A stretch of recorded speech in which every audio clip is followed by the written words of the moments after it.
Natural resource experts की माने तो धरती के अंदर आज की तारीख में 1.3 ट्रिलियन बैरल्स तेल मौजूद है।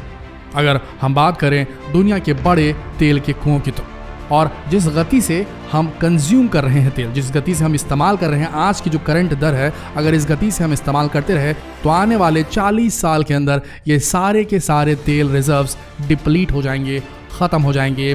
धरती के नीचे कोई भी पेट्रोल, डीजल कुछ भी नहीं बचेगा। अब आते हैं मेन मुद्दे पर, पेट्रोल और डीजल के दामों पर। एक छोटा सा स्टैट शेयर करते हैं आपके साथ, एक हल्का सा एक डेटा शेयर करते हैं, सुनिएगा गौर से। 1990 में पेट्रोल की कीमत भारत में थी लगभग 12 रुपए, जबकि सन 2000 में इसकी कीमत हो गई 25 रुपए, सीधे डबल। और 2010 में यह कीमतें पहुंच गई 47 रुपए तक। और आज 2021 में पेट्रोल के दाम हैं 87 रुपए, 87 रुपीस से भी ऊपर। यानी कि हर 10 साल में पेट्रोल का रेट लगभग डबल हो जा रहा है। उस हिसाब से अगर देखें तो 2030 में ये दाम 150 से 160 हो जाएंगे, 2040 में ये बढ़कर 300 से पार चले जाएंगे। और जैसे जैसे पेट्रोल और डीजल और पेट्रोलियम जो है धरती के अंदर खत्म होते जाएगा, इसकी वैल्यू लगातार बढ़ती जाएगी, सोना बन जाएगा तेल। देखिए, हमारी दुनिया पेट्रोल और डीजल पर ही निर्भर है, कम से कम आज की तारीख में। सब्जी, भाजी, तेल इत्यादि जितनी भी चीजें हैं, उन सभी चीजों को बड़े बड़े ट्रकों में लोड करके एक राज्य से दूसरे राज्य भेजा और लाया जाता है। इसके लिए सबसे जरूरी चीज है ईंधन, जो हमारी पृथ्वी पर बहुत ही लिमिटेड है। लेकिन आप भी जानते हैं कि बिना ईंधन के कोई भी गाड़ियां आज के समय में तो नहीं चल सकती। और जब ईंधन के दाम आसमान छूने लगते हैं, जैसा कि आज के समय में हो रहा है, तब ईंधन की कीमतों के साथ साथ हर चीज महंगी होती जाती है, महंगाई बढ़ती है, इन्फ्लेशन बढ़ता है। लेकिन किया भी क्या जा सकता है, क्योंकि आज के समय हम इन्हीं रिसोर्सेस पर पूरी तरीके से निर्भर है। पेट्रोल और diesel non renewable sources of energy है, यानी कि एक बार इसे इस्तेमाल करने के बाद इसे फिर रिसाइकल करके दोबारा नहीं बनाया जा सकता। और यही वजह है कि डिमांड ज्यादा होने की वजह से और सप्लाई कम होने की वजह से इनके दाम लगातार बढ़ते जा रहे हैं और बढ़ते रहेंगे। पेट्रोल और डीजल महंगा होने का एक और भी कारण है, और वो है इनकी मैन्युफैक्चरिंग। कैसे बनता है पेट्रोल और डीजल? ऐसा नहीं है कि पेट्रोल और डीजल सीधे जमीन से खोद कर निकाल लिया जाता है, ये अपने प्योर फॉर्म में नहीं होता, बल्कि जमीन से पेट्रोलियम निकलता है। पेट्रोल हमें काले और गाढ़े तरल पदार्थ से मिलता है, जिसे पेट्रोलियम कहा जाता है। पेट्रोलियम लैटिन भाषा का शब्द है, जिसका अर्थ है चट्टानों से निकलने वाला तेल। पेट्रोलियम जमीन के अंदर से निकाला जाता है।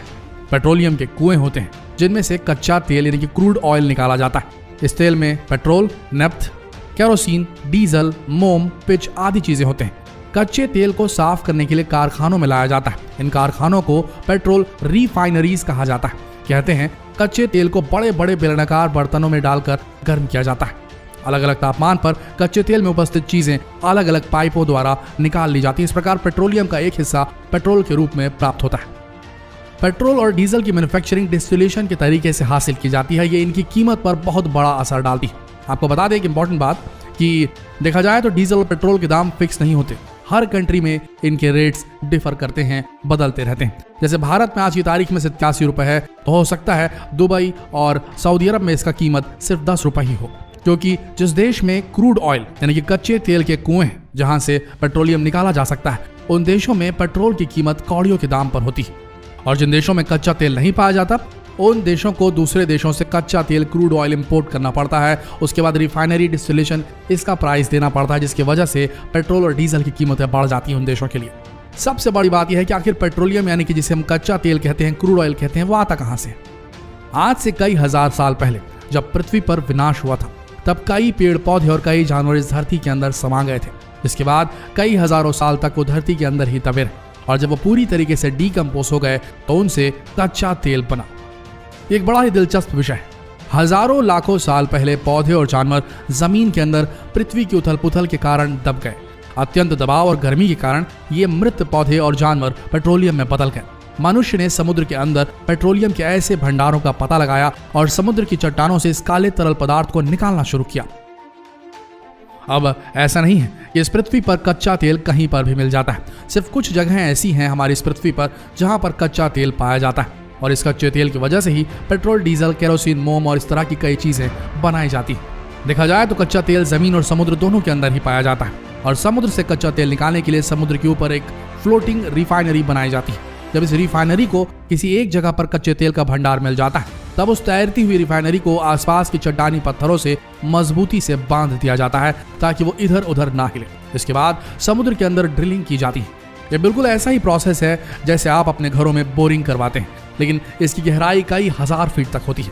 इसे तब तक ड्रिल किया जाता है जब तक कच्चा तेल नहीं मिल जाता। जैसे ही कच्चे तेल का भंडार मिल जाता है, उसके बाद पाइप और पंप की मदद से उसे उस तैरती हुई रिफाइनरी में पहुंचा दिया जाता है। वैसे आपको बता दें, समुद्र में सिर्फ कुछ ही ऐसी जगह हैं जहां पर तैरती हुई रिफाइनरीज मौजूद हैं। इसके अलावा आप जो समुद्र में तैरते हुए बड़े बड़े प्लांट देखते हैं, इनमें से ज्यादातर प्लांट सिर्फ कच्चा तेल निकालने का काम करते हैं। समुद्र के अलावा इस दुनिया में ऐसी कई जगहें हैं जहां पर कच्चे तेल के भंडार मौजूद हैं और यहाँ पर भी ड्रिलिंग करके कच्चे तेल को निकाला जाता है। जब कच्चा तेल पूरी तरीके से निकल जाता है, इसके बाद इसे बड़ी बड़ी रिफाइनरीज में भेजा जाता है, जहां पर कच्चे तेल का डिस्टिलेशन प्रोसेस शुरू होता है और इसी डिस्टिलेशन प्रोसेस की मदद से पेट्रोल, डीजल, केरोसिन, मोम इस तरह की चीजें बाहर निकल कर आती। देखा जाए तो हर तरल पदार्थ का एक बॉइलिंग पॉइंट होता है। जैसे कि पानी का बॉइलिंग पॉइंट 100 डिग्री सेल्सियस है, ठीक इसी तरह कच्चे तेल का भी एक बॉइलिंग पॉइंट निर्धारित है, लेकिन कच्चे तेल को अलग अलग तापमान में उबाला जाता है। जैसे जैसे कच्चा तेल उबलता है, वो वेपराइज होने लगता है और इसके बाद अलग अलग तापमान में अलग अलग चीजें हासिल होने लगती। अब कच्चे तेल को 260 डिग्री सेल्सियस में उबाला जाता है तो उससे डीजल मिलता है। 180 डिग्री सेल्सियस में हमें मिट्टी का तेल यानी कि केरोसिन प्राप्त होता है। 110 डिग्री सेल्सियस में हमें पेट्रोल मिलता है, जो आज के समय हमारे लिए बहुत ज्यादा जरूरी है। ठीक इसी तरह कच्चे तेल के डिस्टिलेशन प्रोसेस से और भी कई तरह की चीजें हासिल होती हैं, जैसे कि मोम, पैराफिन वैक्स, ग्लिसरीन, डामर और भी इस तरह की कई चीजें हमें सिर्फ कच्चे तेल से ही मिलती हैं। तो दोस्तों, आज आप समझ ही गए होंगे कि पेट्रोल किस तरीके से बनता है। डिस्टिलेशन प्रोसेस से जब पेट्रोल को निकाला जाता है, उसके बाद बारी आती है इसे ट्रांसपोर्ट करने की। इसकी बाकायदा लैब टेस्टिंग की जाती है कि कितने ऑक्टेन का पेट्रोल है। उसके बाद इसे अलग अलग पेट्रोल पंप्स में भेज दिया जाता है। जितने ज्यादा ऑक्टेन का पेट्रोल होता है, उतनी ज्यादा एनर्जी और इफिशियंसी उस पेट्रोल से मिलती है। पेट्रोल और डीजल की कीमतों में दुनिया भर के देश की सरकारें अलग अलग टैक्स स्ट्रक्चर पर काम करती हैं, जिसकी वजह से इनके दाम कई गुना बढ़ जाते हैं। जितना टैक्स एक सरकार लगाती है, उतना ज्यादा टैक्स अधिभार के रूप में बढ़ जाता है उन देशों के पेट्रोल और डीजल की कीमतों पर। तो दोस्तों, आप समझ गए होंगे कि हमें पेट्रोल डीजल किस तरीके से प्राप्त होता है, लेकिन आप भी जानते हैं कि पेट्रोल डीजल एक बार इस्तेमाल होने वाली चीज है, इसे दोबारा रिसाइकल नहीं किया जा सकता। और आने वाले समय में जैसे जैसे इसकी सप्लाई कम होती जाएगी, पेट्रोल डीजल के दाम लगातार बढ़ते जाएंगे। देखा जाए तो एक ही विकल्प है इसका, अगर हम non renewable sources of energy से renewable sources of energy, green source of energy तक पहुंच जाए, सोलर एनर्जी इस्तेमाल करें, इलेक्ट्रिक व्हीकल्स इस्तेमाल करने लगे, तो ही ये संभव है कि हम पेट्रोल और डीजल पर अपनी डिपेंडेंसी, अपनी निर्भरता को कम कर पाएंगे और इससे पोल्यूशन भी कम होगा और दाम भी कम हो जाएंगे ट्रांसपोर्टेशन के। पर वो वक्त कब आएगा ये हम कह नहीं सकते। हाँ, टेस्ला जैसी कंपनी को और उनकी इलेक्ट्रिक कार जैसी कंपनी को देखकर ऐसा लगता है, उन्होंने जो बैटरी बनाई है, जो बैटरी टेक्नोलॉजी उन्होंने डेवलप की है, सोलर जो रूफ से वो बना रहे हैं, उनको देखकर ऐसा लगता है कि वो समय दूर नहीं, शायद एक डेकेड, एक दशक या 1.5 दशक लगेगा और हम सब ग्रीन सोर्स ऑफ एनर्जी की तरफ शिफ्ट हो जाएंगे। और अगर ऐसा हुआ दोस्तों, तो चीज़ों की महंगाई कम होने लगेगी, क्योंकि हमारी निर्भरता फॉसिल फ्यूल्स पर कम हो जाएगी। हमारा एक छोटा सा संदेश है उन भाइयों के लिए, उन बहनों के लिए जो अपनी तेज रफ्तार बाइक्स में जोरदार स्पीड रेसिंग करके पेट्रोल और डीजल जलाते हैं। अगर वो थोड़ा सा अपने आप पे कंट्रोल रखें तो पोल्यूशन भी कम होगा और डीजल पेट्रोल का डिप्लीशन भी धीरे धीरे रुक सकेगा इससे। आशा करते हैं वीडियो आप सबको सही जानकारी देने में कामयाब हुआ होगा। अगर हुआ तो इस वीडियो को अपने तक सीमित न रखें, इस वीडियो को शेयर करें फेसबुक, व्हाट्सएप और यूट्यूब पर। मिलते हैं अगले वीडियो में, तब तक के लिए इस वीडियो के अंत तक बने रहने के लिए आप सबका दिल से धन्यवाद।